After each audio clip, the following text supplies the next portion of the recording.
It's my great pleasure on behalf of the Ho Center for Buddhist Studies to introduce this evening's speaker, who is Professor Emeritus at the University of North Carolina in Greensboro, and also now Reader in Religion, Conflict, and Transition at the University of Glasgow.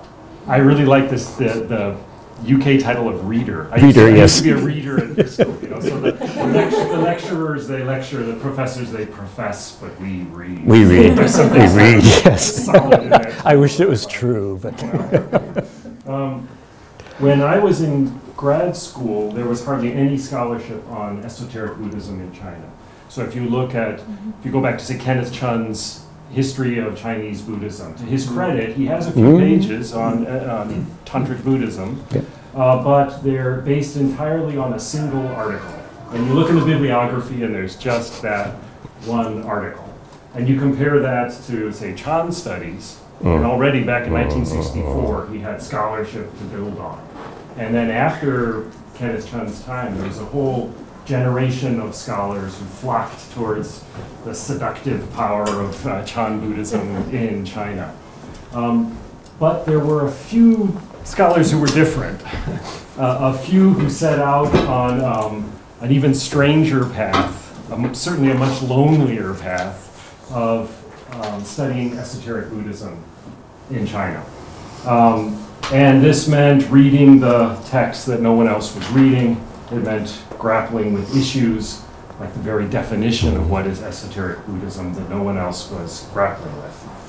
And today, the fact that the study of esoteric Buddhism in China seems to be booming, and I think this is evident from Professor Orszag's, the volume that he edited on esoteric Buddhism and the Tantras in East Asia, this hefty tome. How many pages is 1,200. 1,200 page study of esoteric Buddhism in East Asia. The fact that the study of esoteric Buddhism in China is booming is owing in no small measure to this evening's speaker, who has explored esoteric Buddhism in China in a whole series of publications, maybe most notably his 1998 publication, Politics and Transcendent Wisdom.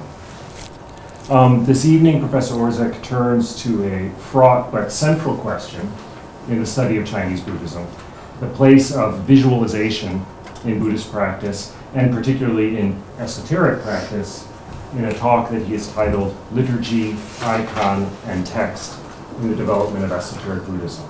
So please join me in welcoming our speaker, Professor.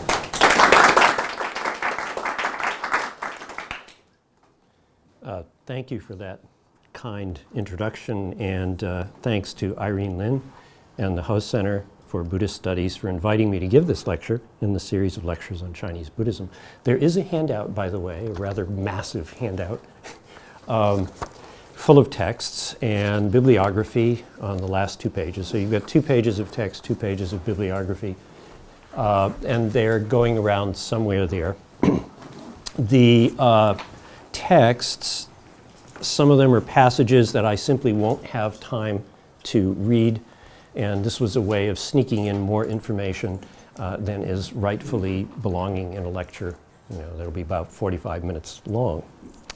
I've spent the last few years thinking about esoteric liturgy, comparison, and museums and religion, and if you can ask me about that project later, because that's a whole different project. And I come to this lecture with 2 questions. Can we describe the evolution of esoteric Buddhism or Tantra in China as a trajectory beginning in the proto-tantric use of Dharanis, followed by a mature esoteric Buddhism, and then followed by full-blown Tantra? To pose this question is to pose a complex comparative question, one to which we bring a host of assumptions concerning diffusion, adaptation, and invention, and not the least, the process of comparison itself.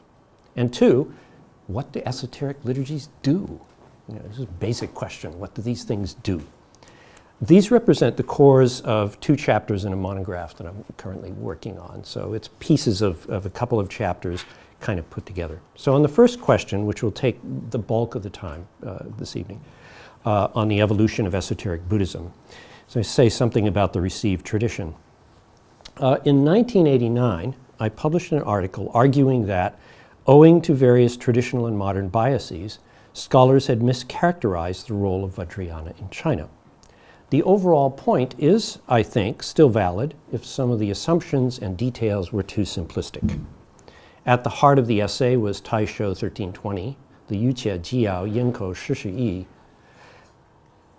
And at the heart of this text, among the various mantras and dharanis, was a classic Vajrayana visualization sequence in which the practitioner assumes the identity of Avalokiteshvara.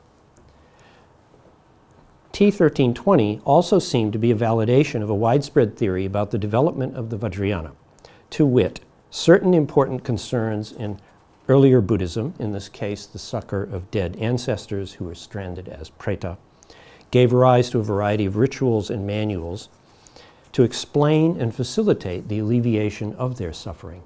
Early 8th century practitioners then produced Dharani texts tracing the right to an episode in Ananda's life for legitimation, and focused on a ritual recitation of a Dharani to supercharge this process.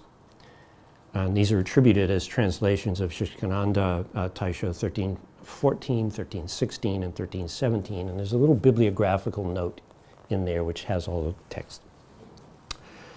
Amoghavajra's text further enhanced the rites with standard elements of esoteric liturgical programs and trappings of bija visualizations, 1315, 1318. Sometime thereafter, whether under Tibetan influence or as a result of indigenous reworkings in the Yuan and Ming, these Dharani scriptures were transformed into the so-called Mongshan rites, into which a full deity yoga sequence, as well as other Vajrayana and Chinese folk dimensions, had been incorporated. The full version spread widely and received authoritative commentary by the Ming cleric Zhu Hong. The received wisdom about the development of the Tantras is that of an evolutionary teleology, from late Vedic mantric spell lore to the use of parita in early Buddhism, to the proliferation of Dharanis and the use of mantras in the Dharani scriptures, and the incorporation of image worship, to the interiorization of images and visualization in the Tantras. You'll find this story in Lu Jianfu's work, in the work of Peng Jinjiang on esoteric material in Dunhuang, in Henrik Sorensen's work, and of course in the work of Michel Strickman. All of these writers propose an evolution that leads from Dharanis to proto-esoteric Buddhism, to mature esoteric Buddhism, to full-blown Shaivite-inflected Tantra. Indeed, Lu currently argues that Dharanis are, quote, the primeval form of esoteric Buddhism. This is his current project. An obvious drawback of such schemes is that esoteric Buddhism comes to encompass virtually everything with a Dharani mantra or spell in it, rendering esoteric or tantric all but identical with the term Mahayana. The very terms esoteric Buddhism and Tantra have been the subject of considerable critique. And I'm not going to rehearse all of that debate here, but simply point out that the transliterated term, Tantolo, appears in one place in the Taisho canon. This term never had any currency in pre-modern China, as far as I can tell. It has much more currency in contemporary America. As Davidson and others have pointed out, much of the modern discourse on this topic has been shaped by a narrative of the fall of Buddhism from rational religion into magic and spells. While scholars have long rejected this 19th century narrative, its evolutionary teleology continues to haunt thinking about Tantra and esoteric Buddhism. Koichi Shinohara's impressive Spells, Images, and Mandalas, published in 2014, largely avoids such definitional pitfalls, attending to the details of apparently related texts and constructing an evolutionary history. According to Shinohara, in the introductory section called The Evolution of Esoteric Buddhist Rituals, quote, one central thesis of this study is that the relationship between image and ritual changed fundamentally and in complex ways as esoteric rituals evolved over time. Shinohara posits that ritual moved away from the use of concrete images with the introduction of the all-gathering mandala in Atikuta's 7th century Dharani Sangraha, and says, as the key elements of ritual were gradually translated into visualization practices, images became less vital. This development may have come out of the need for increased control over ritual and its outcome. claims of miraculous responses emanating from physical images would have been difficult to sustain in the long run. Leaving aside the many qualificatory adjectives, may, must have, and so forth, and the what-if nature of the argument, we should note that this evolutionary argument involves comparison.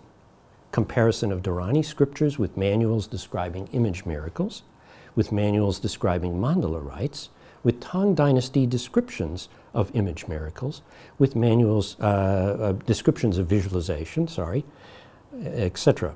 I suggest we reflect on the heterogeneous nature of the evidence and the checkered history of the categories esoteric Buddhism and Tantra to help us question what seems to be a natural evolutionary progression from Dharani to rites with images, to mandala rites, to interior visualization. And I'll just skip over that one. I've read that to you already. We'll have a picture of Jonathan as he currently appears, not as he appeared long ago. Critique of comparison and comparison as critique. Evolutionary arguments are at base comparative arguments. In a now old but justly famous article, Jonathan Z. Smith initiated a discourse concerning the magic of comparative method. He divided such efforts into 4 types: ethnographic, encyclopedic, morphological, and evolutionary. Smith faults the practitioners of all 4 approaches, but notes that the problem, quote, will not be resolved by new or increased data. It's a problem to be resolved by theories and reasons, unquote. Smith, contrary to what some of his followers argue, does not reject comparative method. Rather, Smith rejects comparison as it has thus far been practiced as a search for similarity. Indeed, Smith's work is marked by comparison, and it was the ethnographic and evolutionary modes of comparison that Smith held out the most hope for. In his own comparisons, Smith uses historical inquiry to defamiliarize us with what we take to be obvious similarities. Indeed, the devil is in the difference. In a recently published volume on comparison in theology and religious studies, Michael Burgunda, drawing on Dipesh Chakrabarty, makes a similar point that the assumptions of comparison elide difference and thereby reinforce a Eurocentric bias through hidden mediating terms assumed in the comparison. And this is a quote from Burgunder. Chakrabarty demands that general terms in social sciences and history should no longer be used without critically exploring their globally entangled histories, since it was 19th century colonialism which gave rise to European prototypes. Like Smith, such historicization, Burgunder argues, will prompt reflection and, in Chakrabarty's terms, a defamiliarizing or provincialization of assumptions and taxonomies that have heretofore been naturalized and thus rendered invisible. If we look more carefully at the textual themes, history, and genealogy of Taisho 1320, its service as an example of the evolution of Chinese esoteric Buddhism is anything but straightforward. Attributed by some to the Tang esoteric master Amoghavajra, the text first appears in the Ming. It's missing from the Korean Song and Yuan canons. And a version is included in the 17th century Jiaxing continuation of the canon. Earlier related texts are missing the visualization sequence. The Jiaxing text is attributed as a recension of a rite by the 8th century master Amoghavajra, written by the reputed 13th century Tangut master Budong, which Fudo, great name. The Jiaxing text sketches the visualization, but this is not identical with Taisho 1320. Zhu Hong prepared an extensive ritual commentary in 1600. As Jiang Wu has shown, the text as we have it may be a product of the Tangut diaspora in western Sichuan, eventually spreading across Chinese Buddhism in connection with the tea horse trade, and then from Fujian on to Japan in the Obaku sect. But the rite used in Obaku does not contain the visualization sequence. Unremarked by any of these scholars is the fact that the visualization sequence, which is set off as commentary in the Taisho rendered in half-size font, the entire passage is a verbatim lift from a Tang ritual text, the Wuliang Xiao Yi Gui, Taisho 930, which structures basic Shingon rituals, in which I will discuss below. The text and its composite and international character underscore the pitfalls of any simple evaluation of the development of Tantra or esoteric Buddhism in East Asia. Perhaps more importantly, it should raise questions about linear evolutionary schemes. The next section is called Rock and Roll Images, sort of with a bow to Koichi Shinohara. Dharani's and Dharani scriptures play a key role in the received version of the evolution of esoteric and tantric Buddhism. Theoretically, Dharani's were first recited on their own and then became involved with icons and image miracles, and eventually with full-blown esoteric or tantric visionary liturgies. What is meant, however, by the term Dharani is not easy to divine, and as Davidson has recently documented, the meaning of the term is highly polysemic, and the use of Dharani's is context-dependent. In trying to find some overarching category that might encompass the many uses of the term Dharani, Davidson suggests that all can be understood as varieties of coding and decoding. I'll not repeat his argument here, but the range of possible meanings and functions includes, according to Davidson, a syllabic or letter system of encoding in which some cases is understood as providing access to the Buddhist teachings and with powers of persuasion and eloquence for preachers. 2, ritualized syllables or mantras used for apotropaic or prognosticatory purposes or for the eradication of unfavorable karmic circumstances. 3, mantras used to encapsulate key elements of Buddhist teachings and to provide special access to powers of mindfulness. 4, as skillful means providing access to liberation. And 5, entire phrases or even texts can serve these purposes. This should be sufficient to alert us that Dharani's were not created for Tantra, and the relationship between Dharani's and esoteric or tantric Buddhism is highly context-dependent and anything but linear. Now, Shinohara posits the integration of images into Dharani rites and treats the role of image miracles with an examination of 3 different translations of a rite to the 11-headed Avalokiteshvara. We should note most immediately that the Dharani texts in question are of one specific type. They are apotropaic manuals designed to give access to supernormal powers of one sort or another. The earliest version of the text is the 6th century Shi Yimian Guanshi Yin Shenzhou Jing of Yasogupta. This is Taisho 1070, and then there's a translation by Xuanzang and another one by Amoghavajra. But the original one dates 561 to 578, somewhere in there. This scripture describes a 10-inch tall image of the 11-headed Avalokiteshvara fashioned from wood, to which the practitioner presents various offerings while chanting a Dharani over the course of the first 14 days of the month. And a fire altar is set up in front of it. Beginning on the 15th day of the month, the practitioner is to take 1,008 pieces of incense, dip them in oil, offer them into a sandalwood fire. Very typical kind of ritual. If the ritual is properly done, on the evening of the 15th day, Avalokiteshvara enters the altar, the image shakes, and a voice praises the practitioner and offers to grant 4 supernatural boons. I'd like to suggest we step back from the evolutionary assumptions and teleology of a shift from exterior performance to interior performance. This is not to deny that Taisho 1070 was reworked as Shinohara suggests. It is, however, to question whether this reworking, or that of what becomes Taisho 1320, is evidence for ritual evolution. It seems we would be better off thinking of image miracles like the one in Yasogupta's text, not as a jumping off point on the road to interior visualization in the Tantras, but in the context of other image miracles. In other words, there are major discontinuities between the use of Dharani's without images and with images that are being overlooked.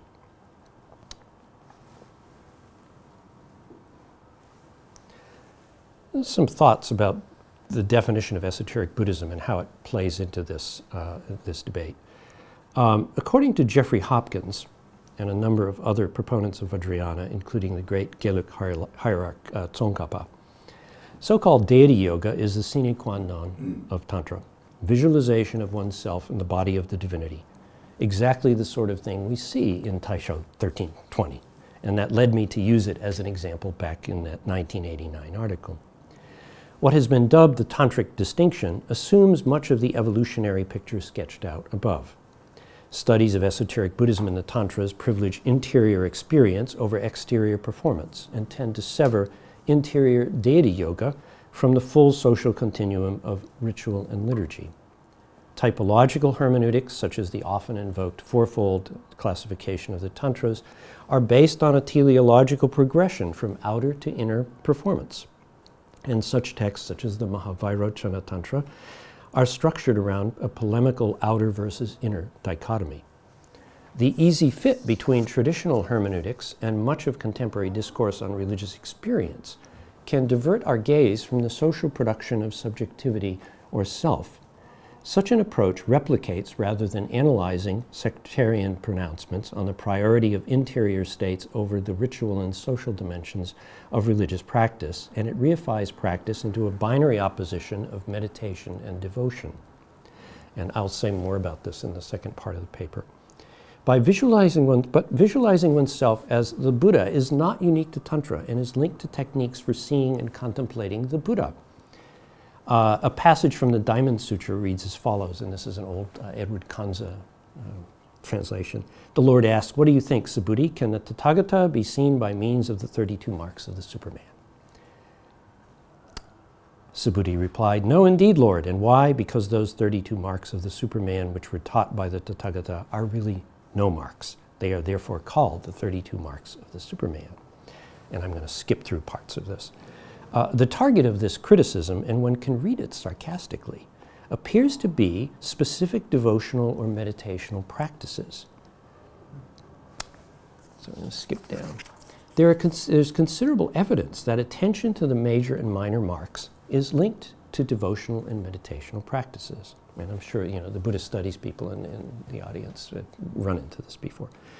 Apprehending the body of the Buddha appears as a key element in certain visionary and meditation manuals recently examined by Nobumi Yamabe. For instance, we see the following practice recommended in the scripture on contemplation of the Buddha's Samadhi ocean. I'll summarize the first part of this long passage. After the extinction of the Buddha, there was a prince, and he holds heterodox views. There's a Samadhi master who says, well, what you really need to do is to go to a temple and observe the Buddha image. Then the prince, following the words of his good friend, entered the stupa, and actually they're using the word ta here, but it probably means temple, observed the image and saw the major and minor bodily marks. And then the prince told the monk, even an image of the Buddha inspires intense reverence. How much more so the real body of the Buddha? When he said this, the monk told him, now you have seen the image. If you are unable to go there and worship it, you should chant homage to the Buddha. And then the prince held up his hands in the Anjali position, respectfully chanted homage to the Buddha, and returning to the palace, he held the image in the temple in mind. Nyen nyen. Then, in the last watch of the night, in his dream, he saw the image of the Buddha. Because he saw the image of the Buddha, his heart was overjoyed, and he left behind his heterodox views and took refuge in the Three Jewels. The process depicted here of attentively viewing the marks and then being able to call them to mind in lieu of an external image is a structured form of meditation that results in a visionary experience. Other Chan manuals, and Chan little c here, found in Chinese translation and purporting to be translations of Indic texts, such as Taisho's 614 and 613, which have been studied by Eric Green. This is the Zuochan Samei Jing. Prescribe observing the Buddha and his marks, followed by withdrawal from the actual image in order to contemplate them mentally. And I have some quotations from these, I'll skip. Examining a variety of meditation manuals and visualization sutras, Yamabe notes that the visionary practices described in these works follow closely the structure of cemetery meditations found in the Visuddhimagga and some Sanskrit works as well. Indeed, when we examine the Visuddhimagga, we find not only meditations on the fowl follow such structure, but many basic meditations take this form. The process prescribed, attending to the object, seeing it clearly with the eyes closed or open, retreat from the object while holding it in mind, going back to the object if it cannot be recollected, corresponds to prescriptions found in the Ocean Sutra and other of these Chan texts. and the calling to mind of the Buddha is thus related to other applications of mindful attentiveness. Visionary programs, and I'm going to make a little jump here, visionary programs in which one contemplates the Buddha's body and then imagines one's own body possessed of the marks can be found in earlier texts as well. For instance, many of you know this text, the 5th century Consecration Sutra, the Guanding Jing, includes instructions for imagining oneself as a Buddha as a prophylaxis against evil spirits. You should first retain a recollection, slide. Yeah, okay. You should first retain a recollection of your own body in a likeness of my own image with the 32 marks and the 80 auspicious signs, a purple golden body of 16 feet with a radiant aura behind it like the sun. Having retained the thought of my body thus, next recollect the 1250 disciples, and so forth and so on. Here in this well-known apocryphal text that predates what most scholars would consider Tantra or esoteric Buddhism, we see contemplation of the Buddha's Lakshana as a stage in imagining one's own body as possessed of the marks. Perhaps an even more striking example can be found in decidedly non-tantric Guanjing. Next passage. Next one should imagine the Buddha. How should we do this? All the Buddha Tathagatas have a Dharmadhatu body that enters into all the mental conceptions of the mass of living beings. Therefore, when a person mentally conceives of the Buddha, that person's mind is the 32 marks and the 80 auspicious signs. This mind that makes the Buddha is the mind that is the Buddha. Next, make a lotus, and it gives you the rest of the instructions for the visualization. Okay. So, it is, I think, a mistake to categorically assert that imagining oneself in the body of the Buddha is distinctive of the Buddhist Tantras. In turn, meditative contemplation of the Buddha's marks is found alongside deity yoga type exercises in many tantric and esoteric manuals, and is evidence of strong continuities in visual practices throughout Buddhist traditions. And actually, I have an essay in the pipeline precisely on this topic, surveying a whole bunch of these texts. And you can see the kind of continuity of visual practice that's going on. So the problem with the tantric distinction is it has too many exceptions. Comparisons and distinctions. How am I doing? 24 minutes. Usually go about 45 minutes? That's fine. Okay. Taisho 1320 is also notable in that it presents a liturgical program using coordinated mudra, mantra, and visualization, and some have argued that the advent of such programmatic liturgies is the defining characteristic of esoteric Buddhism or Tantra. Yet, as McBride has shown, the 3 secrets have clear roots in the 3 karmas. Mudras are found in very early Buddhism, and mandalas and mandala-like altars are ubiquitous in Buddhism. Comparing a wide variety of manuals, can we locate anything distinctive?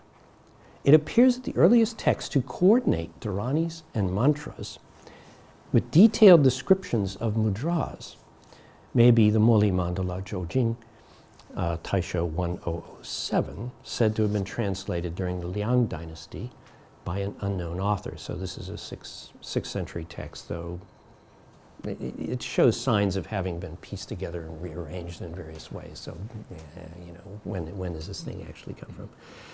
The mudras in the Moli Mandala, many but not all of which are included in a list of 16 seals or yin, are each coordinated with a spell. Each includes instruction for forming the mudras. And here are a couple of examples. This one from the first seal, and it literally kind of unpacks for you how to do the process, including how to entwine your fingers. Open your left hand. Let's see, yeah. So you start with your right elbow across your lap, bend your index finger to press the tip of the thumb, open the remaining 3 fingers. Next, open the left hand and seal and press the right palm, leading it to your heart, then toward the Buddhas in an effortless motion. Imagine the Buddhas accepting this and directing compassion and protective recollection toward you. Contemplate in this way, and without allowing your intention to dissipate, hold the seal before your heart and chant the spell. You should chant the spell 21 times. One who makes this spell then makes the same heart mudra as all the 10 directions Buddhas. Most of the mentions of vision in this text appear as visions of deities who manifest as a result of ritual action. However, in some cases, one is enjoined to conceive, imagine, visualize certain things, such as beings being pure like the Buddhas. This is taken a step further in the fifth mudra. Next is the fifth seal. You should be seated cross-legged. Place your palms together and think of yourself imagining the body is like a vajra with no difference whatsoever. Then using your vajra hand, touch your head, moving from the top of your head to your feet. Having performed this recollection, you should wish that this body is instantly seated in the 10 directions like a vajra, being like the body of a Buddha. Thus, in the Moli Mandala, we see the conjunction of detailed mudra and mantra pairs with visionary manifestations, instructions for the contemplation of divine attributes, and some instruction to actively imagine oneself as a Buddha. But when we examine, not me, I hope not, when we examine this text next to the 8th century translations like the Mahavairochana Tantra, one key difference is apparent. So let's return to the visualization sequence in Taisho 1320. The armature of many 8th century liturgical manuals is a stereotype sequence scripting the performer hosting divine guests. This sequence is clearly laid out in 2 8th century manuals, both attributed to Amoghavajra. The rites for contemplation and offerings to Amitayas Tathagata, that's Taisho 930, the Wuliang Xiu Yi Gui, and the Guanzizai Pusa Rui Lun Niansong Yi Gui, Taisho 1085. The Wuliang Xiu Yi Gui is also of interest because its liturgical program reinterprets an earlier and very famous pre-tantric liturgy for seeing the Pure Land of Amitayas, the scripture on the contemplation of the Buddha of limitless life, the Guanjing, Taisho 365. Both manuals instruct the prospective practitioner to first receive Abhisheka. And then at the core of these manuals is a sequence that's both remarkable and typical. Yes, we have part of it here, and part of it is also your passage number 5, a longer version in the handout. So it says you enter this samadhi, close the eyes, clear the mind. Guanzizai's body is full of pure white light, as though a pure moon was rising in his heart. On the pure moon, imagine the character Hri radiating with great brilliance. The character transforms to become an 8-petal lotus, and on the lotus is Guanzizai with all his marks clearly defined. His left hand grasps a lotus blossom, the right hand makes a sign of an opening blossom. With regard to this bodhisattva, consider the bodies of all sentient beings contain this enlightenment blossom. The pure Dharma Dhatu is unsoiled by defilements. On each of the 8 petals, there is a Tathagata seated cross-legged in samadhi, facing Guanzizai, who is surrounded by light. His body is golden, radiates beams of light. And then the sequence, you imagine the 8-petaled flower gradually growing to fill space. Now think as follows: the enlightenment blossom illuminates the ocean-like assembly of Tathagatas. I vow to make vast offerings to them. Then, with your mind unmoving in this samadhi, on behalf of unbounded sentient beings, profoundly arouse compassion to use this enlightenment blossom illumination to liberate them from all the defilements so that they are the same as Guanzizai Bodhisattva. Then imagine the lotus slowly shrinking into your body. Make the mudra of Guanzizai Bodhisattva and empower the 4 places: heart, forehead, head, throat, and crown. The mudra is made with hands facing outward and crossed, the index fingers aligned like lotus petals, the thumbs erect. Then chant Guanzizai's mantra, Om Vajradhamma Shri. Because of the empowerment from making this mudra and chanting this mantra, forthwith this body is the same as that of Guanzizai Bodhisattva without any difference. Remember, this is the thing that's been literally lifted and put into 1320. It's sitting there as an insert. The worshipper then makes the mudra, recites the root dharani of Amitayas Tathagata. Although the moon appears as an image of purity in the Moli Mandala and other early texts, there is no sign of the moon as an interiorized lunar disk on which bijas appear and are manipulated. 2 things appear to mark tantric or esoteric manuals. First, the texts deploy mudras in coordination with the enunciation of mantras and detailed instructions for how to form them.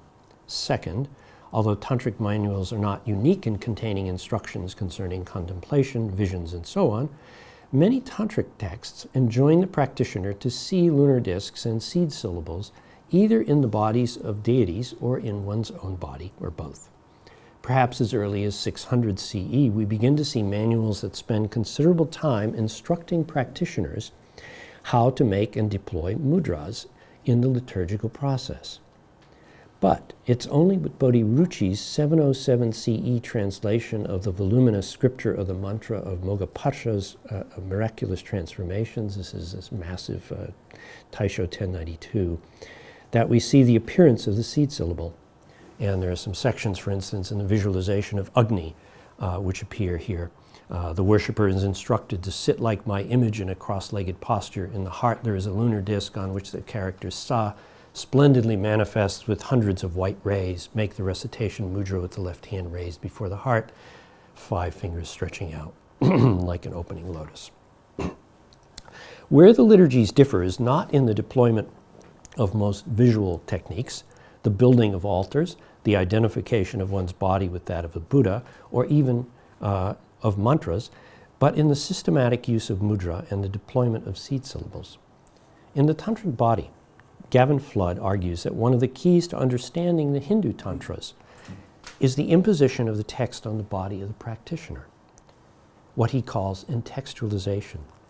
So too, Strickman's essay, it's a long time ago, A Seal of the Law, notes the importance of mudra as an imprinting of text on the body for purposes of healing in Six Dynasties religion. Rather than there being a continuity between Dharani chanting, image miracles, and visualizations, if we step back from the evolutionary model, we can see marked discontinuity. Where did that go? Dharani scriptures with image miracles or distinct visionary rite from interior vision. Further, the transition from a text like Moli Mandala to texts with the visionary manipulations of bijas is, in historical terms, almost instantaneous. Why such a radical departure might be rendered invisible may be no further afield than the denial of borrowing the competition's technology, and Sanderson has noted that the Yoga Tantras share Shaivite ritual trappings. So, you don't want to admit that, we may have gotten this stuff from those guys over there. Okay, so I'm going to switch to this second question. What do esoteric liturgies do? How am I doing? 34 minutes. Okay. Even comparison between cultural forms in widely separated cultures can be used as critique, as a technique to make the familiar and natural, distinctive and unfamiliar. My aim here is not to focus on similarity, but to undermine the familiar tantric narrative of the interiority of visualization.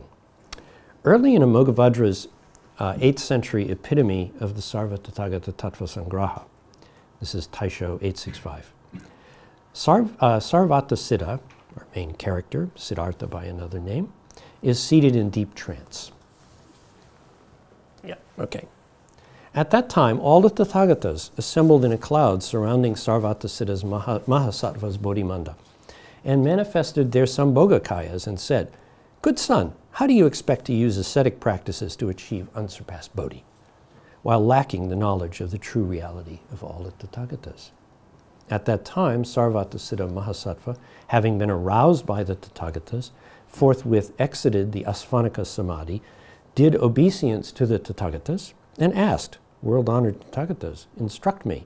How should I practice? What is this true reality?" Thus he spoke. All the Tathagatas said in unison to the Bodhisattva, "Good son, you should dwell in the Samadhi, contemplating the self, and employ the mantra of accomplishing the self-nature." What follows is an elaborate communal liturgy through which Sarvata Siddha is consecrated and instructed.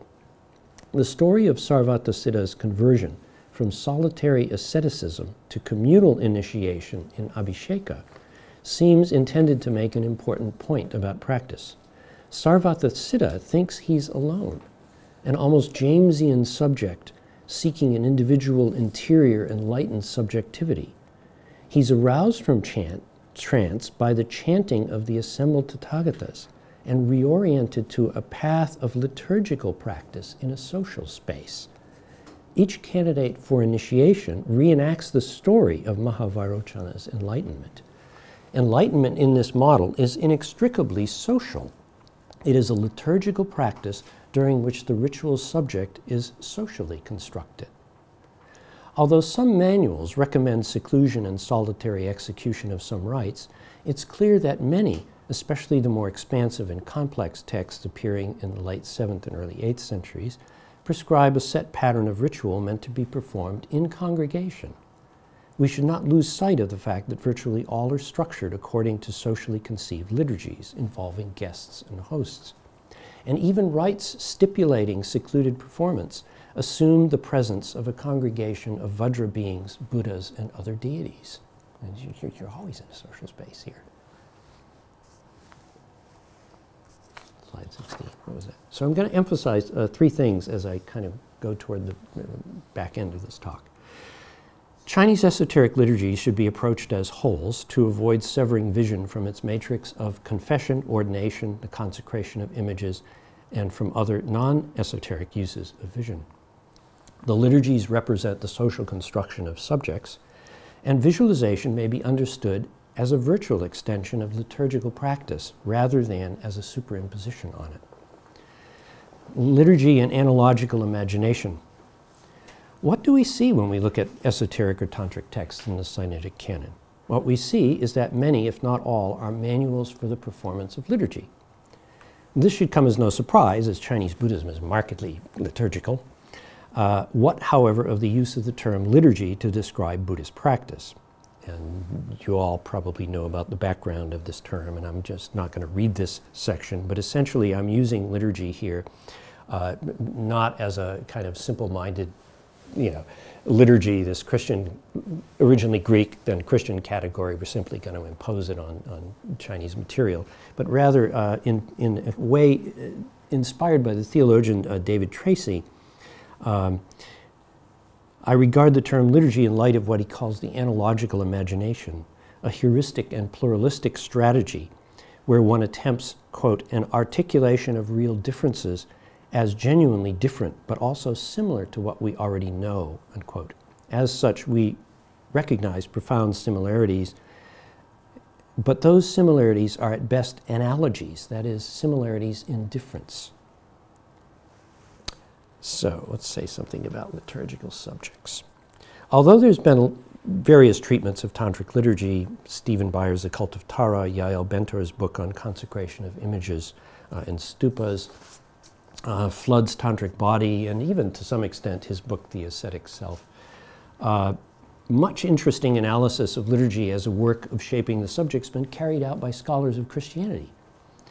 This scholarship by Jamie Smith, David Brackey, Derek Kruger, and others explores the creation of ritual subjects both in the present and in antiquity, and how text, iconography, and ritual performance are marshaled to produce publicly shared and accessible subjects. And part of what I'm going to read right here is your passage number 9. In this view, subjects are socially produced in ritual and discourse. The subject then can be understood as an institutional construct, typical rather than unique and fully autonomous, a subject produced socially for institutional ends. Thus, Derek Kruger, in his studies of Byzantine period Lenten liturgies by Andrew of Crete, he's an 8th century liturgist, observes how compositions for Lent in particular deployed liturgical experience in the production of a penitent self. Andrew's great canon musters a line of biblical figures, Adam and Eve, Cain and Abel, so forth and so on, to dramatize a style of the self formed in a typological and dialectical relationship with the biblical narrative, particularly as that narrative might be experienced liturgically. Thus, liturgy performed in congregation produces a liturgical subject that is primarily constructed in a social performance. The liturgy forms or scripts the individual not merely in narrative but in publicly displayed bodily and oral performance. As such, the contours of this liturgical subject, even when no longer in use, are preserved in texts and available for study. Such an approach brackets inaccessible interior experience and leaves aside the argument that interior vision is the source of iconography. We'll just put that aside. Further, although studies of contemporary practice underscore the cryptic and incomplete nature of manuals and the need for oral commentary to understand such manuals properly, we shouldn't forget that employing contemporary practice to understand and read ancient manuals risks anachronism. So thinking of liturgy as a social product can give us another way to understand some of these early Chinese ritual manuals. And I have a whole thing on Chinese liturgy in here that I'm skipping over, and then say something about the liturgical imagination. Don't want to go on too long. The liturgical scripting of subjects is widely evident in Chinese canon. Many manuals begin with the purification of the site and practitioner, and evocation and worship of Buddhas and Bodhisattvas, and confession of transgressions prior to receiving precepts or later ritual action. Examples are all over the place. I give an example here, which is your passage number 11 in the handout, which is from Taisho 915, Shou Pudi Xin Jie Yi, the rules for receiving the precepts of Bodhi mind, and it's a liturgy performed prior to higher initiations. And it's one of these things, you know, where there's indications as to where you insert the name of the disciple into the text, into the liturgy, and you can read it for yourself. But it essentially constructs the subject, the liturgical subject here. Just as in the Lenten liturgies detailed by Kruger, we can see in such confessional liturgies a communal process through which the worshiper is created as a criminal subject in need of purification. Thus, the worshiper and the community recognize responsibility for transgressions that give rise to a new subject embodied in the bodhisattva vows that follow. And you all know the standard bodhisattva vows, which then follow the mass of beings is numberless, I vow to save them. And that's in your passage number 12. The liturgy of confession is the foundation for virtually all liturgical performance, even when found in an abbreviated form, and it's indicated in many manuals. Now, the liturgical process of Abhisheka, Guanding, the consecration, is detailed in the Mahavairochana Tantra, Sarvatathagata Tattva Sangraha, and elsewhere. It involves a ritual reenactment of the mythic event of Siddhartha's enlightenment and consecration as the Buddha Mahavairochana in the Akanishta heaven, in the palace at the summit of the universe. And that was that little excerpt that I read you the beginning of it a little while ago. The process involves evoking the Buddhas of the 10 directions, the confession of sins, worshipping of the assembled Buddhas, taking of bodhisattva vows before them. The candidate is then blindfolded, brought before a mandala, tosses a flower onto it to establish a karmic bond with the tutelary deity. The candidate is then released from the blindfold for a first vision of the mandala and the deity. And the teacher imparts the deity's mantra and uses mudra and mantra to impress key attributes of the deity on the disciple's body. Scholars have noted that Abhisheka employs a technology related to that used to produce and then consecrate images. The aim of both is to first make the image or the person a fit abode for the deity by creating its proper attributes or iconography, implanting mantras and hand gestures through nyasa and mudra, and then inducing the entry, avesha, bienru, of the deity into the person. As we saw in the story of Sarvatasiddha's conversion from the practice of trance to initiation through Abhisheka that appears at the head of the Sarvatathagata Tattva Sangraha, this rejects the solitary ascetic path. In the tale, Sarvatasiddha is instructed in the technique of Abhisheka, during which a new enlightened subjectivity is constructed through liturgical performance. The story of Sarvatasiddha's enlightenment is reenacted in liturgy by each teacher and candidate. The core sequence, as presented in the Sarvatathagata Tattva Sangraha, deploys mudra and mantra to reshape the disciple, first as a vehicle fit for divine subject and then as a divine subject. And in some of the passages I've handed out and that I have in here, I kind of pick up the sequence of it, but we don't really have time, so I don't want to read all of these. I'm just going to pick out a few key points. For instance, your passage 13 is one of the ones which is important. In recapitulating Sarvata-Siddha's enlightenment, the establishment of the deity in the disciple's heart is a liturgical process involving the assembled participants. The text and others like it set before us a typical subject rather than a unique and autonomous one. Further, the blindfolding and subsequent uncovering of the disciples' eyes parallels well-known rituals of eye-opening in the construction of images. In his famous passage on vision, prefacing a list of implements brought from China to Japan, Kukai said, "The various implements and mudras are the product of great compassion. With a single viewing, one becomes Buddha." Michel Strickman aptly observed that this is a process of iconization, but the iconization goes beyond mere sight. The seeing involves a liturgical imprinting whereby the worshipper is molded using the technology of bija and nyasa, and in doing so is inducted into the community, a community that is simultaneously the assembled participants and the deities of the mandala. Indeed, each ritual reiteration reconstitutes both the individual and the community.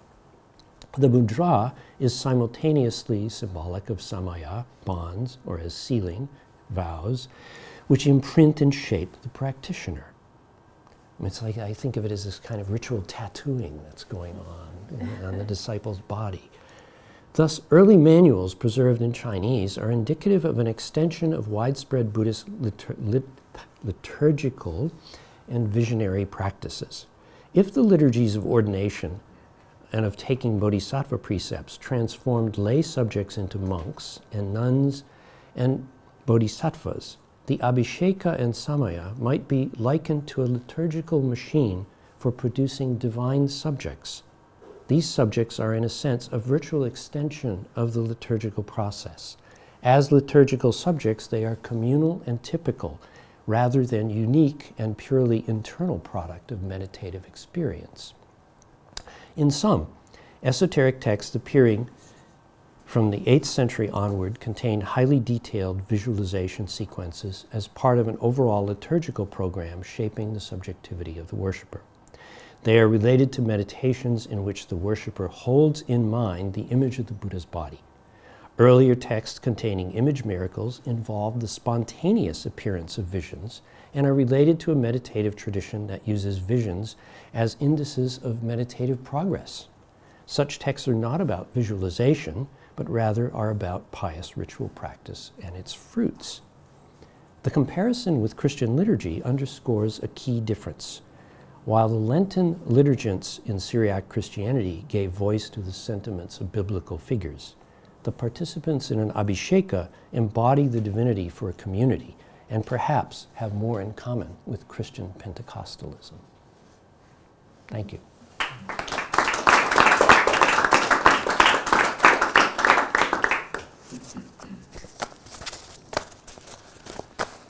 Questions?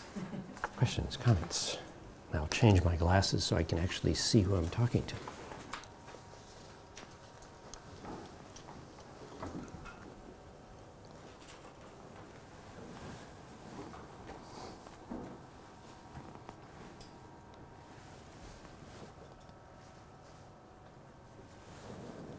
Alan.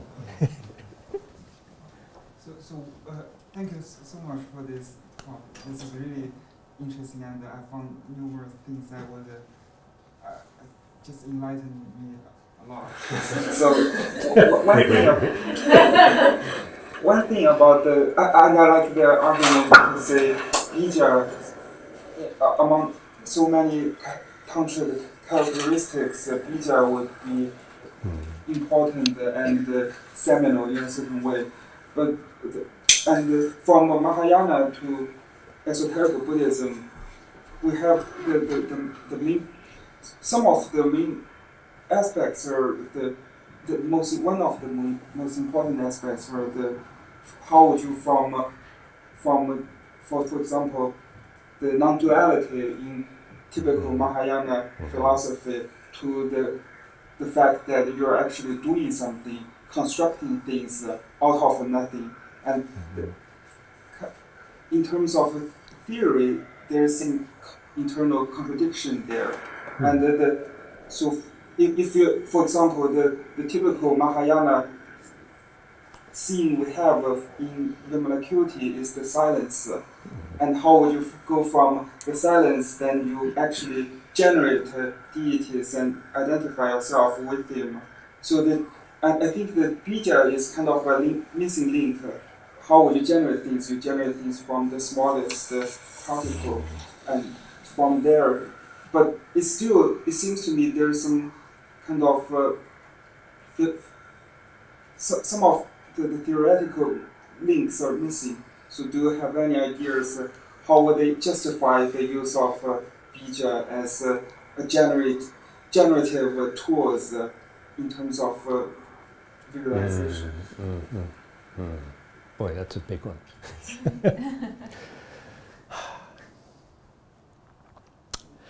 Well, I'm skeptical of monothetic. We had this conversation earlier. I'm skeptical of monothetic definitions. So I'm kind of skeptical of you know, this is the thing that defines it kind of position. I'm more inclined to polythetic definitions where you see a bunch of characteristics, and if you get 5 out of 8, you're probably in the ballpark defining, oh yeah, it's esoteric. The whole definitional pursuit, I think, can take us into a sidetrack and detract from, you know, figuring out what's really going on. You know, what are people really doing? But I think the bija thing is a kind of almost Occam's razor here, because if it's Gautam, looks kind of tantric. You know, it looks like esoteric Buddhism, but so there's that. I'm not sure I entirely follow your argument and what you're saying about emptiness. Do you want to say a little more? Well, so in terms of non-duality, just assume there is a kind of a nomism in terms of ontology, then why we should visualize, consciously construct something in our mind? Because if you are constructing something and you try to think this is actually real, for example, if you visually construct a Buddha and think this is a real Buddha in front of me, or this is the real Buddha that is entering into me, it contradicts the non-duality doctrine to a certain degree. Yeah, and I think one of the things that's difficult here is the difference between, I guess, what you could call ideology and practice. You know, I mean, philosophically, there might be one position, which is that it's all empty. Why should we have to do this anymore? And then we end up with the, you know, the natural enlightenment heresy or something like that.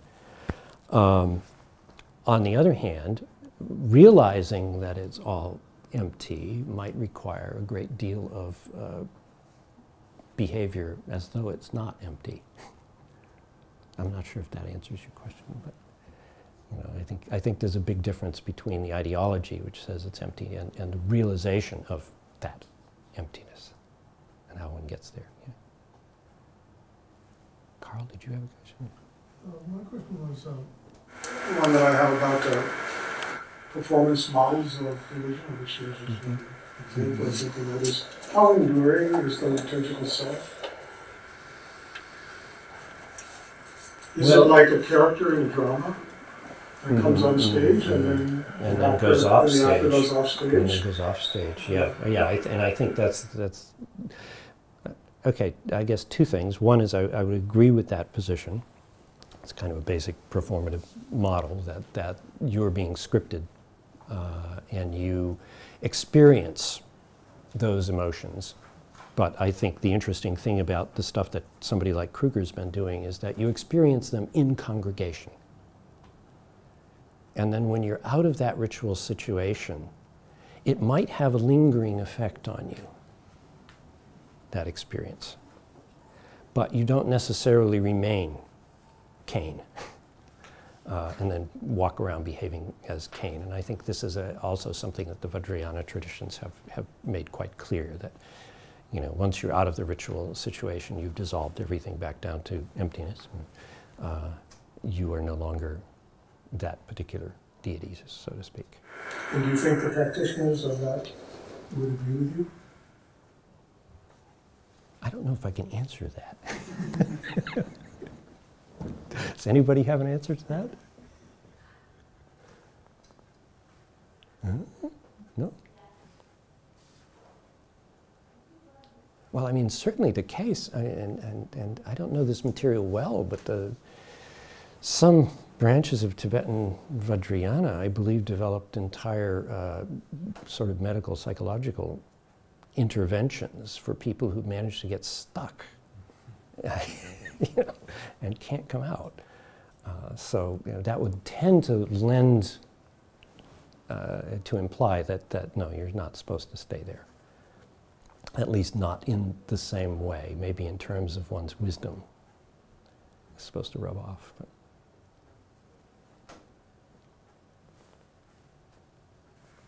So I'm persuaded by your argument that we need to think about these things and sort of socially, and also bringing in like a real attention to the liturgy aspect of what's happening here. And my question about your reading of the Koichi Shinohara argument about turning from images to visualization is just that it seems to me that while I share the kind of suspicion of like looking to the interior and the way that it resonates with sort of like Orientalist ideas, but it seems like what he's trying to argue is that the visualization was a social strategy, right? That when you no longer had access to the images, external images, you could socially be like, oh, I've got a perfect mandala right here in my head. You guys should, now I have authority. So it was a social strategy. So rather than sort of getting at like the actual visualization processes or the internal experiences or images of these people, that when we follow certain sort of changes in these ritual texts and we see and I guess what you're saying is that maybe by choosing those specific texts, we're looking for an evolution that's not there, rather than that visualization as an internal strategy. Do you know what I'm saying? Like that the idea that visualization can't, like the wanting to have internal images can be a social strategy in a way. Yes. Yes, and I would agree with the first thing that you started with, which is that there's obviously some kind of social strategy of I know you don't. Right. I mean, it's like with secrecy. This is kind of the internal access, that you have access to something. You can in some way convince other people that you have access to it, if you can, and that gives you a certain kind of power and authority. I don't have any problem with that part of the argument. I have a problem with two parts of it. Actually, I was one of the readers for the book, actually, and I said, yeah, you need to publish this book. This is terrific stuff. But, the linear evolution model, which he has in the book, lines up a bunch of stuff, and some of the examples that are given, like the case of the 11-headed Avalokiteshvara text, are obvious reworkings of an earlier text. And of course, we have that all over the place. And it doesn't prove evolution, it proves reworking. It proves somebody said, gee, this would go better with X in it. That's all. And there are lots of other texts that don't do this. So the linear evolution is I see, I think, a problem. And it's a much more complicated thing that's going on. So we do have all of these esoteric texts with what you think of as full-blown esoteric visualizations with bija and the whole 9 yards. But they also have extensive instructions on seeing the Buddha's lakshana. So the stuff is parallel. It gets reused in various ways. And, I think Koichi's book is really interesting for proposing a plausible development. I'm really suspicious of this thing about I can't make the image shake and speak every time, and therefore I'm going to move to an interior thing. That strikes me as begging the question, instead of looking at what kinds of situations do we have in which images speak and shake, or when people see rainbows in the sky, and you know, what are they doing? And I think those all fit together nicely. And if you look at the text, they're talking about things that, regardless of the ritual action, may or may not happen and appear, in a sense, spontaneously. Suddenly, the image starts shaking and speaking to you. Wow, you know, that's a spontaneous occurrence, perhaps as a result of ritual, but not guaranteed. That's very different than having this whole visualization sequence internally. Yeah, thank you very much for your fascinating talk. So I have a question to a different side. So all your examples you had sounded pretty, or looked pretty silent, and there were not so many sounds involved. You had only one example where somebody actually then chanted the mantra, so you have the sound of the chanting of the mantra. But looking at the Japanese side, in Kukai's writing, for example, we have the combination of the Sangyo, the three practices like mind, speech or voice in the practice, and the mudra, and also you need to come together in the practice. Right. And I was wondering if you have something similar here in your cases, or what do you also think about the sound, the role of sound in the whole process of the liturgy? Yeah, actually, if you read through most of these texts, the whole point is there's a great deal of effort expended on the transliteration of the Dharanis and mantras, because you have to do them right. You have to pronounce them correctly. In fact, the Mogavajra creates an entire system for doing this. So yes, the sound, it's obviously the three secrets kind of thing that's going on. What was the other part of your question? Yeah, what's the role of sound in your Yeah. So yes, the sound is definitely there, yes. Yeah. Does it come together with the visualization, or is it all separated in the liturgy? So you have first visualization, then going to sound, and then maybe going back, or is it completely combined in parallel in the practice? It varies, but it's, yeah, I mean, the three are going on, yes. So for instance, in an abhisheka, what's going on is simultaneous use of mudra, mantra. You know, when you're impressing the mudra on the disciple's body, you're also chanting, yeah. So yes, it's... Can I ask, kind of tagging onto that, whether there's a, because it just occurs to me, is there a, in the scholarship on esoteric Buddhism, is there a privileging of the visual? Is there a bias against the audible?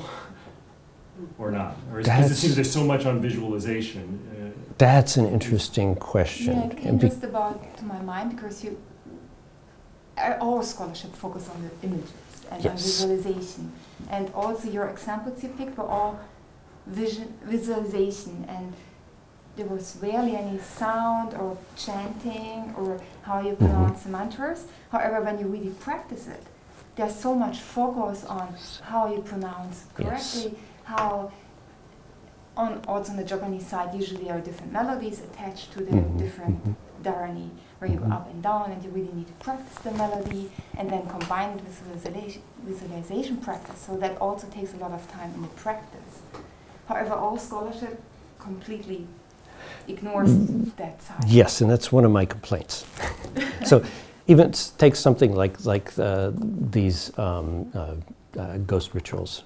You know, if you go to Taiwan or whatever, and you go see a pudu, and the Buddhists are doing the Fangyanko, okay, it's all recitation and music, as well as gesture. You know, this is a whole performance that's going on. So yes, one of my issues here is that there has been such a focus on visualization and interiorization, what's going on interior, as opposed to, and at this point it's kind of a very passé move, but what's happening? What are people doing? Well, they're chanting, you know, they're doing various kinds of gestures, they're chanting. What do we observe? That's what they're doing. We can't tell if they're doing whatever they're doing in their head. Right? I don't have access to that. I remember talking with Bob Scharf about this, and you know, his reaction in talking with people in Japan and various monks was that no, they weren't doing it. Now, of course, he has no access to what's in their head either. They're saying they're not doing it, but how does he know? But yes, it's a very, very good question. Yeah. Another comment, if I may, what's in your head? Because when you're chanting, especially if you're chanting loudly, you actually feel the vibration. So it's also in your head. It's not. It's somatic. Yes, yeah, the whole thing's somatic. I mean, yes. It influences kind of maybe also the visualization. So it's also in your head because it's not just outside, or you feel it in your body. Actually, the vibration. Yeah, that's a good point. Yes. So you talked about like looking at an image and then going away and thinking about it.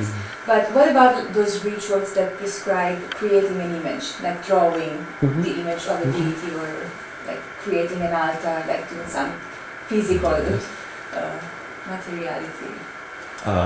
Do you want to just say something about like what's the role, like when the practitioner has to create the image of the deity? What kind of what does that mean? What does that involve in the ritual? Depends on the text, and I'm entirely working textually in this case.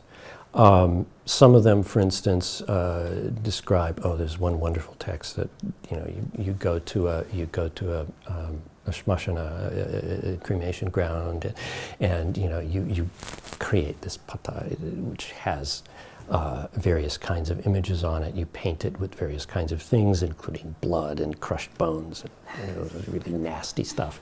It's deliberately nasty.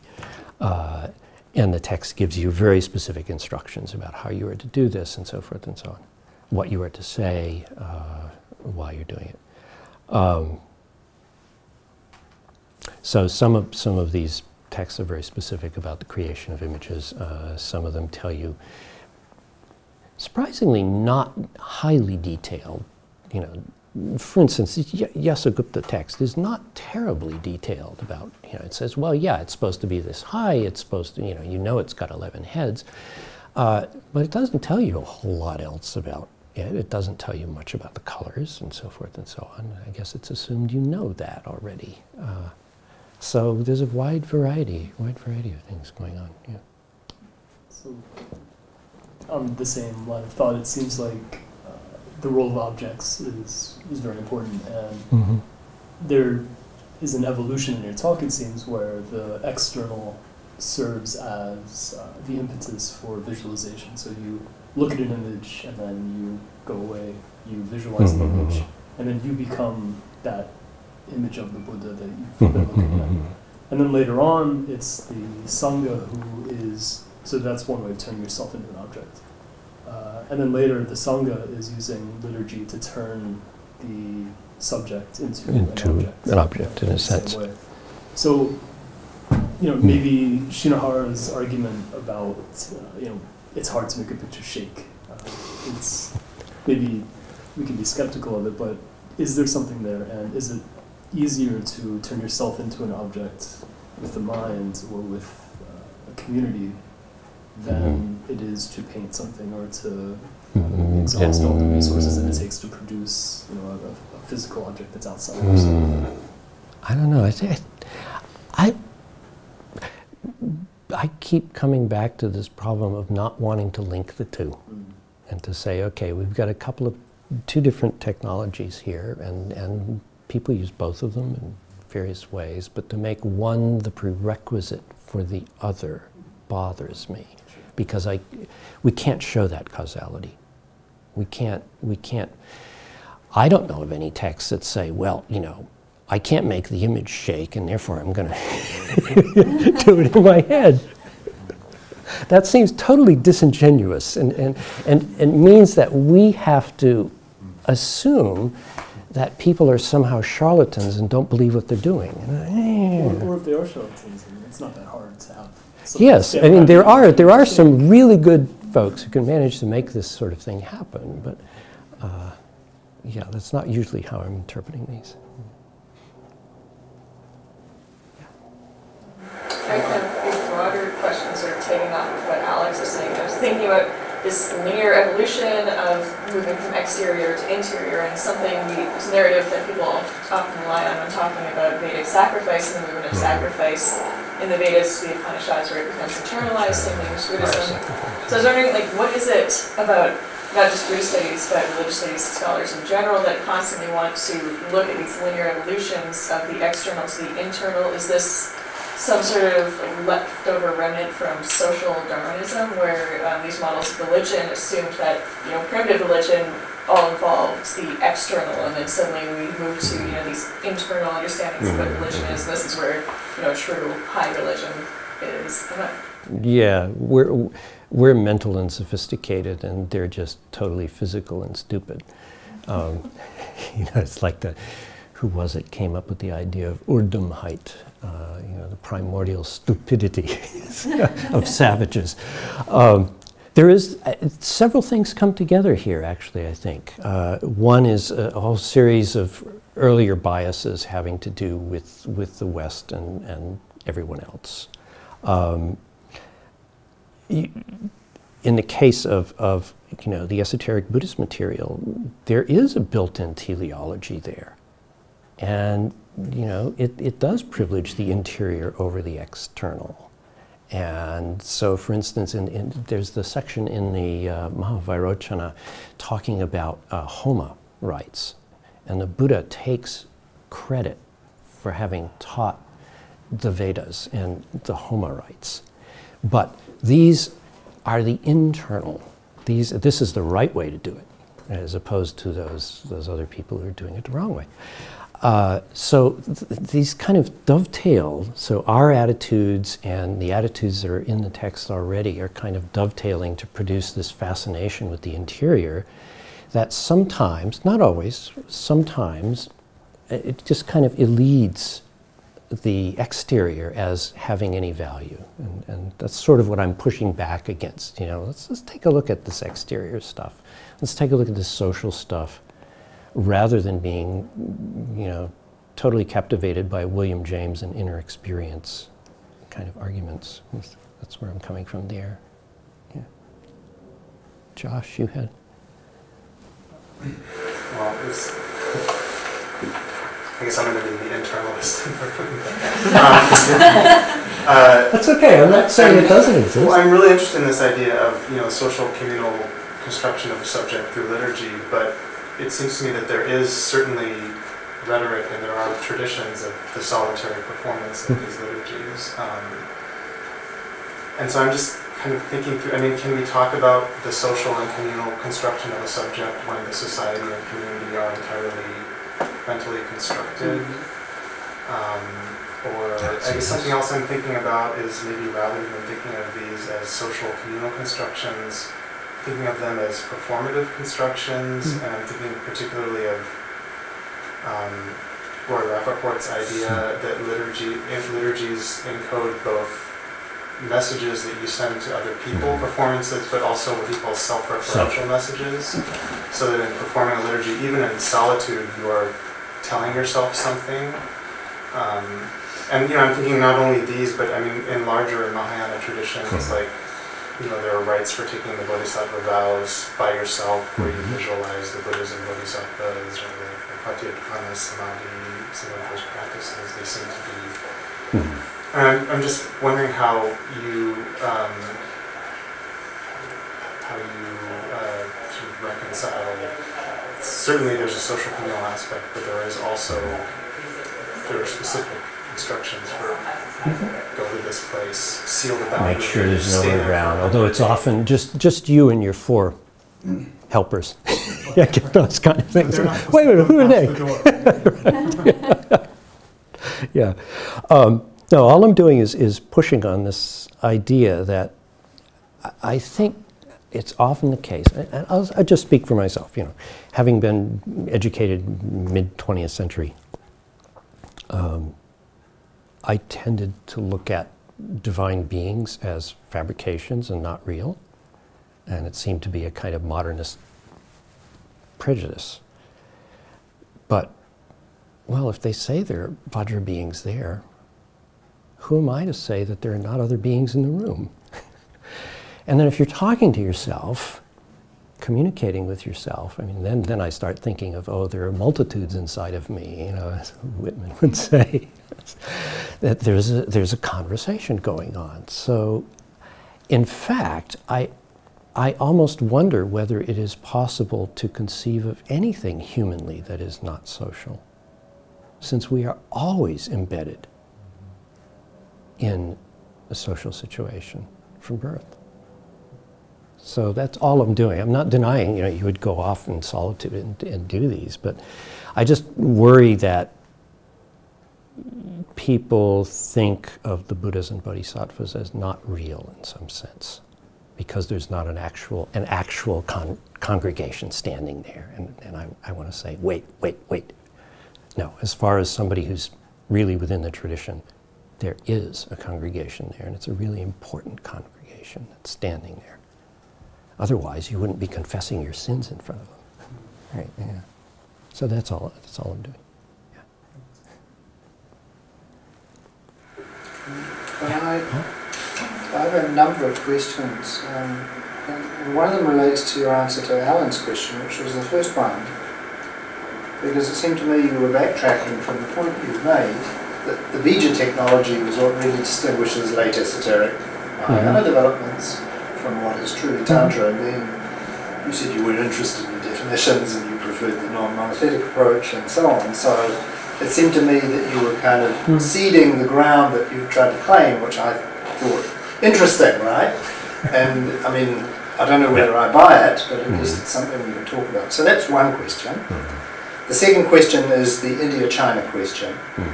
And given that you're working on Chinese materials predominantly, and is there anything different happening in China that is not simply a reflection of what's happening in India?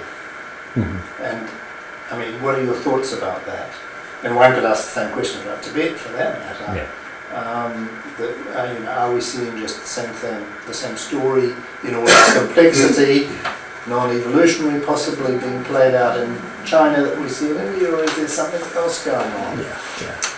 Okay, so the Bija question. If we have to draw a line somewhere, it seems to me the Bija technology is a good line to draw. And then historically speaking, I mean, the whole relationship to Shaivite materials is really interesting there. It gives us some source of why this would appear. It might make Buddhists a bit uncomfortable to acknowledge that, but people share their technologies all the time. Gee, this works well, use this. So I would say that's one way to draw a line, and one way that you could actually defend. And as I said in my answer, I'm not, entirely wedded to it, yes. India, China, Tibet, oh my God. What a thorny mess.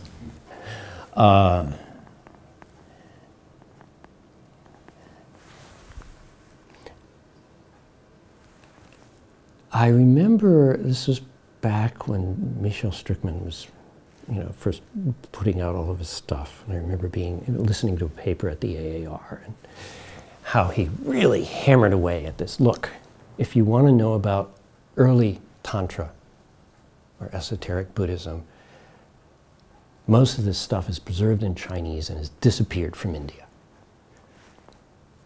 The early stuff, it hasn't moved to Tibet yet, so, right, for that window, you've got this Chinese material. Ron Davidson, who many of you probably know, is very interesting in this regard. He's interested in the Chinese material, and he's gotten incredibly good at reading this stuff in Chinese to reconstruct the Indian situation. He doesn't really care about the Chinese situation. So you get that kind of approach.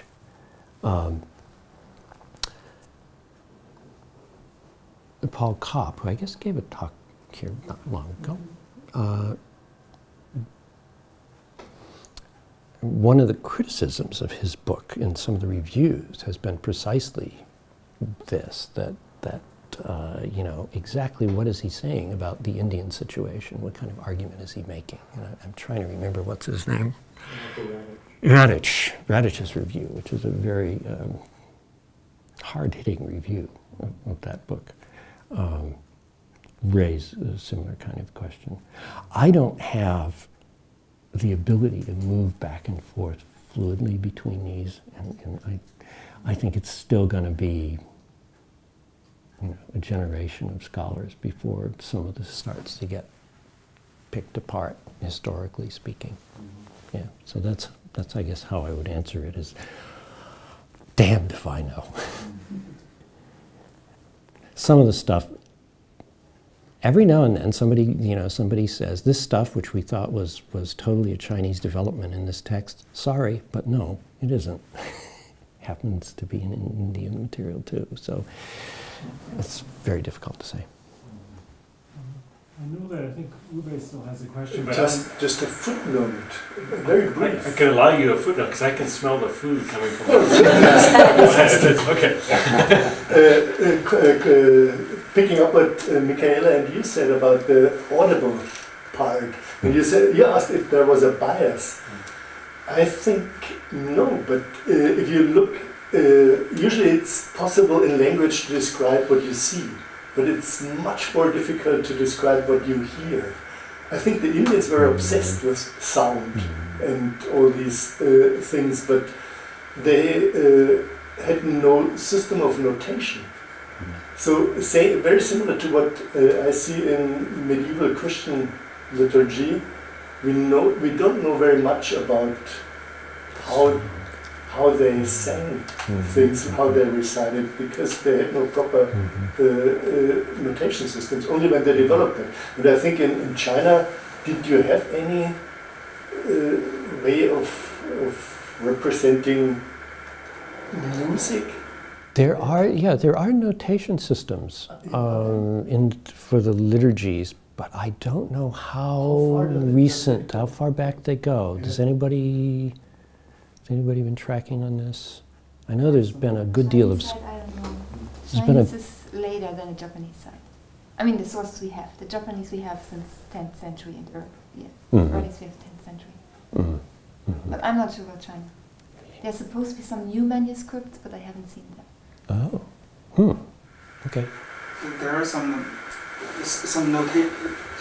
Buddhist texts with notation in Dunhuang, and some of them are easier to decipher than others. But it's around the same time, 10th century. 10th century. Do you know if they are systematic?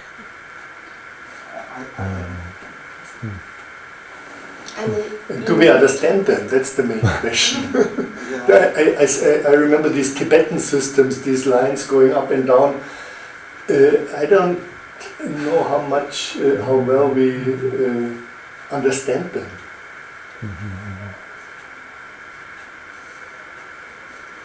I don't want to cut people off because we can continue the conversation. But we have food downstairs. Everyone in the room is invited to continue talking downstairs. But before we do that, I think one last time we should thank our speaker for the